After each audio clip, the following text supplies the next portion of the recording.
Keri Traver. She's from the beautiful Three Forks, Montana area. And please give her a big hand as she talks to us about how you can help your business. Keri?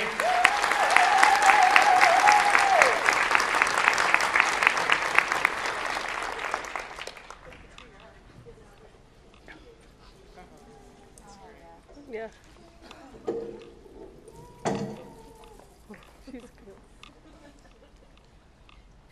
Hello, my name is Keri Traver. I'm a Star Director here in Montana. It is such an honor to be here to present to all of you today. I just want to let you know here, I am nervous. I didn't practice until this morning, and I know that's on me. But anyways, many of you have your own special Scentsy story, and really that is important in your business. And what I want to do is share my story with you and how I got started. It was about 5 years ago, and I was working at a school, and I used to walk down this hallway with my deaf group and kids, and we're walking down this one, pass by this one classroom, and I always smelled this, something nice there. It's like, what is that? And I went and asked the teacher, I said, what is that that smells so wonderful in here? And she pointed to a candle. I go, you can't have candles in school. And she said, oh, no, it's not a candle. Look, it's a light. And I'm thinking, no way, I want one.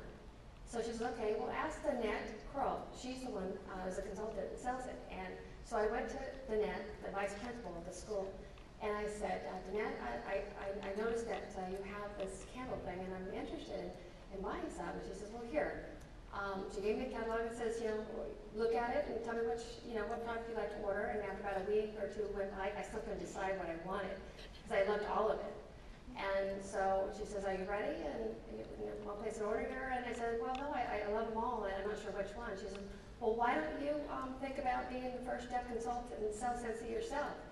And I'm thinking, no way, I can't. The first thought was, how am I going to communicate?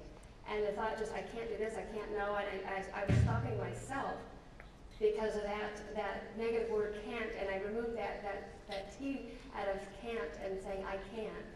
And this is my story.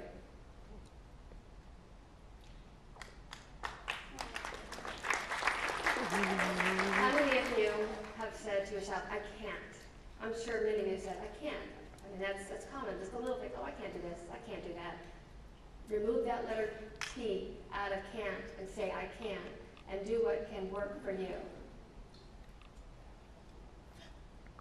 Now, why have trade shows? What would be the purpose of that and having booths? Why? Anybody? Sales. Right. Sales, yes. And what else?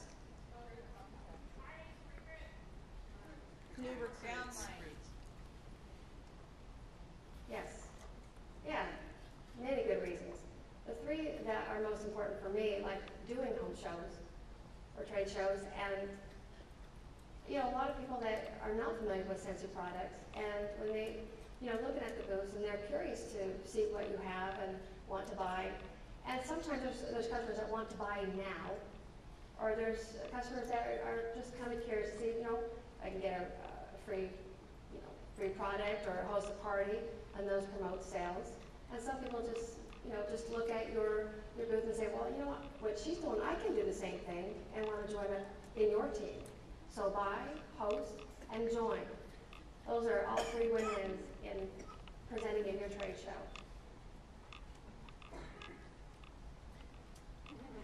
But here's a booth.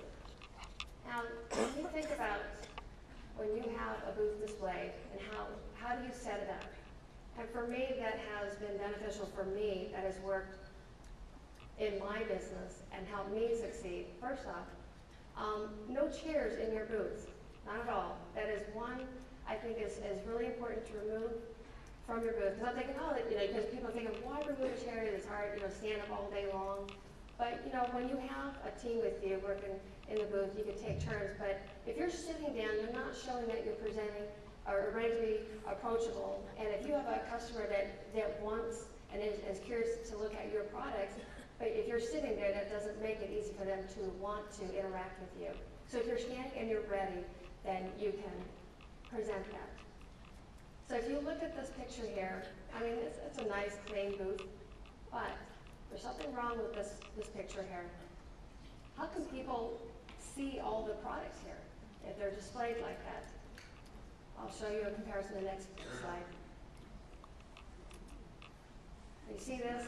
The products are out of the boxes, and they can see and touch and feel and kind of connect with the products, along with that items are displayed on the table. And if there's a line of people blocking all the products, and if somebody's walking by, a potential customer's walking by and can't see anything, but if you raise it to an eye level, they can look and see the, whatever products you have displayed there.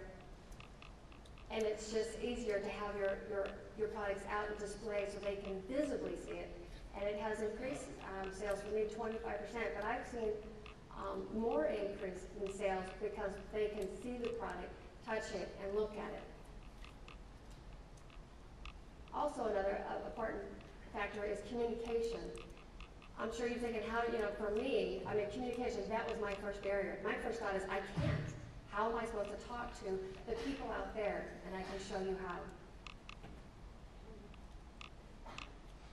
And see here, I have a laptop display that I created my own Sensi PowerPoint that I always use. It has sound, and if there's a hearing customer that can hear, and I can also interact, because I have a white erase board, and I write back and forth with my customers. I figured out a way to what would work for me so that I can communicate. And I know just what was mentioned, it's just that you have to figure out what, your challenges are and overcome that too. And I found my way.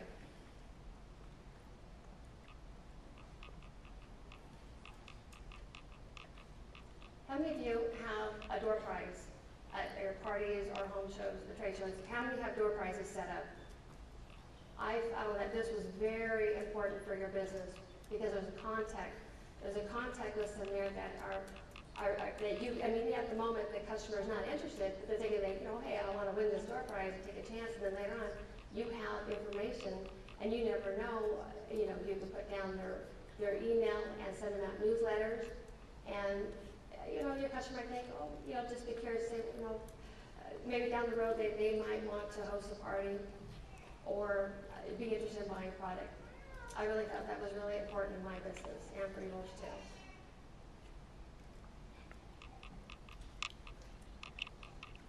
In closing though, you need to think about your challenges and what it feels that you can, your dragons. Find out why things that you can't, and find out how you can. Figure it out and what best suits your needs, and figure out what is the best way to overcome and break that barrier. And you take the T out of can't and say I can. Because if I can do it, you can too. Thank you.